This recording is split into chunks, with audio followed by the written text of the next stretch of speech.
Introduction. La physiologie bactérienne consiste à étudier la nutrition, la croissance, le métabolisme des bactéries, en fonction des variations du milieu dans lequel elles vivent. De nutrition.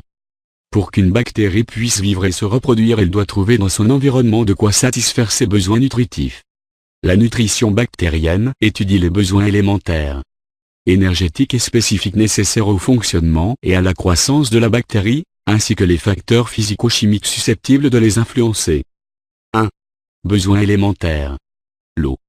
Besoin majeur, il entre dans la composition de tous les milieux de culture. Le carbone, élément constitutif le plus abondant de la bactérie. L'azote entre dans la composition des protéines bactériennes. Les éléments minéraux. Phosphore, soufre. D'autres éléments minéraux sont apportés en plus faible quantité. Symbole +. 2. Besoins énergétiques. Il couvre les dépenses engagées dans les processus de catabolisme et de biosynthèse.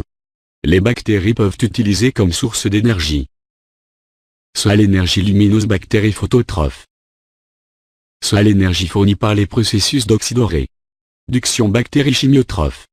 Point. 3. Substances spécifiques. On les appelle facteurs de croissance. Point. Ce sont des métabolites essentiels dont certaines bactéries ont besoin et qu'elles sont incapables de synthétiser par défaut enzymatique. Ça peut être de acides aminés, des bases puriques et pyrimédiques ou des vitamines. Point. Les bactéries exigeant des facteurs de croissance sont appelées bactéries auxotrophes. Point. Exemple Haemophilus influenzae ne peut cultiver que sur milieu enrichi au sang. Les bactéries non exigeantes sont dites bactéries prototrophes. 4. Facteurs influençant la croissance. Les facteurs physiques. Les nutriments doivent être apportés à la bactérie dans les conditions d'environnement qui lui conviennent, sinon, ils peuvent l'inhiber.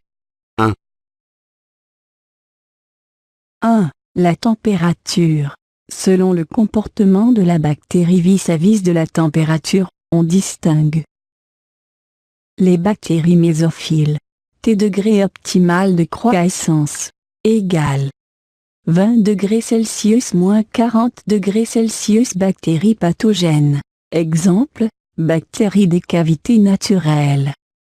Les bactéries thermophiles. T degré optimal de croissance égale à 45 degrés Celsius moins 65 degrés Celsius. Bactéries des sources thermales. Exemple Bacillus et Clostridium. Les bactéries psychrophiles. T degré optimal de croissance égale à 0 degrés Celsius. T degré de réfrigération. Bactéries contaminent les produits laitiers, les produits biologiques sains et dérivés, etc.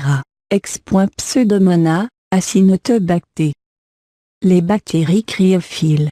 T degré optimal de croissance à 0 degrés Celsius. Bactéries des océans et des glaciers. 2. pH. Les bactéries préfèrent un pH neutre ou légèrement alcalin.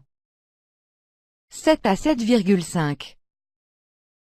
Exemple le point coli cultive entre pH 4 et pH 8. 3. La pression osmotique. Les bactéries tolèrent des variations de concentration ionique grâce à leurs parois.